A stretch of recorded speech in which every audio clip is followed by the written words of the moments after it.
Linawin natin to ha, hindi porke may sakit, automatic may persons with disability discount na. Para makapag-avail ng benepisyo sa ilalim ng RA 9442, kailangan may legal proof, may proseso, may requirements. Una, ang Persons with Disability ID na ini-issue ng government o ng local government unit.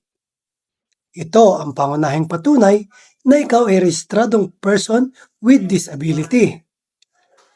Pangalawa, maaaring hingin ang passport o valid government-issued ID para i-verify ang pagkakakilanlan. Hindi ito panghihiya.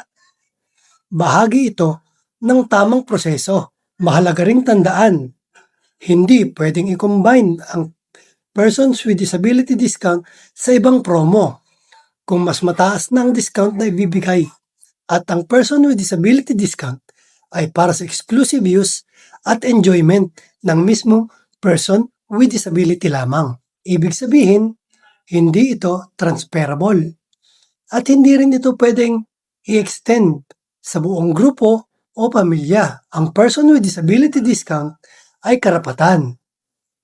Pero may responsibilidad din sa tamang paggamit nito. Sa susunod na part, isa-isahin na natin ang major privilege at incentives ng RA 9442. Kung gusto mo ng malinaw, patas at makataong paliwanag, follow Boss Lekem, nagbibigay ng inspirasyon, pag-asa at tumutulong isulong ang karapatan ng persons with disabilities. At huwag kalimutang i-share ang video na ito